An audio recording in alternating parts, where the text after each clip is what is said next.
zany izy tamin'ny taona 2022. Zava-misy dia hoe ohatran'ny tsy dia tena fiable loatra ilay données io satria amin'izao tsika miteny izao PDB ilay toerana izay ambony be ny tany sida eran'ny Madagasikara fa mbola zany eo am-pandinihana ny hijerevana ny tena données réelles izahay miaraka amin'ny zareo amin'ny ministère amin'ny fahasalamana sy eo amin'ny CCNRS fa amin'izay nahitana hoe firy ny tena données réelles fa amin'izao fotoana izao zany mbola 0,4% azo atao hoe ambany dia ambany. Misy toerana 5 na 9 eo zany tena mihoatran'izay moa zany tsy ferana satria zone roa zany tenenina eto dia miany Biroro, Vavatelina, Ambilobe dia Ifanadina any Atsimo koa zany misy raha tsy diso fa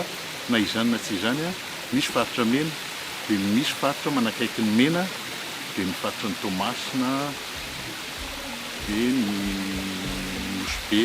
sy ny faritra any amin'ny partie amin'ny Boeny any zany. Zava-misy dia hoe tsy ampy le prévention ataontsika satria zany tena communauté mantsy ny tena miditra tsehatra rehefa sur terrain dia zareo no manao ny action rehetra sensibilisation fa ohatran'ny tsy ampy ny fanairana, tsy ampy ny fanentanana dia ao koa le ohatran'ny tsy ampy le engagement na autorité. Raha hitanareo reny ohatran'ny tsy dia tena henoheno loatra ny resaka VIH fa dia izay mahatonga azy ohatran'ny hoe lasa mirovatra ilay izy.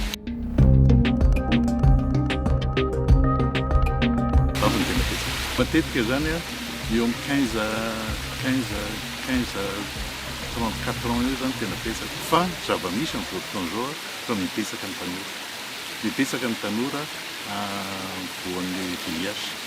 ary ny tsara marihana koa zany tsika zany mieritreritra hoe ny olona marefo zany hoe zany ny olona lahy miaraka amin'ny lahy ny mpananotena sy ny mampiasa drogue injectable marina fa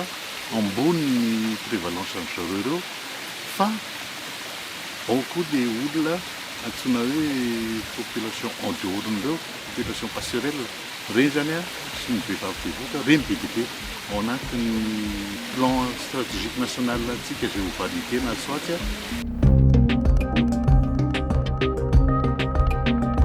satria tsy ampy le fanentanana, tsy ampy ny fanentanana dia tamin'ny taona 2002 tanoany na 2003 natao hoe mahafaty le VIH marina fa mahafaty izy fa tena natao ohatran'ny tampotamina be le hoe mahafaty dia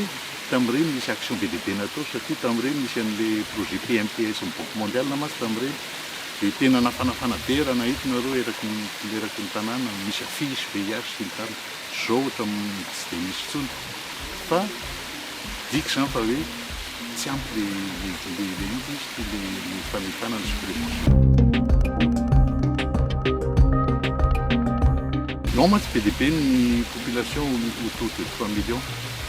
kanefa na 3 millions aza be be tsy ananako an-tsaina zany le pourcentage fa mifantatra fotsiny dia ao mibetsaka indrindra fa ny amin'ny resaka fifindran'ny prévalence ny VIH amin'ny zareo marefo dia ny Mahajanga ny tena betsaka indrindra.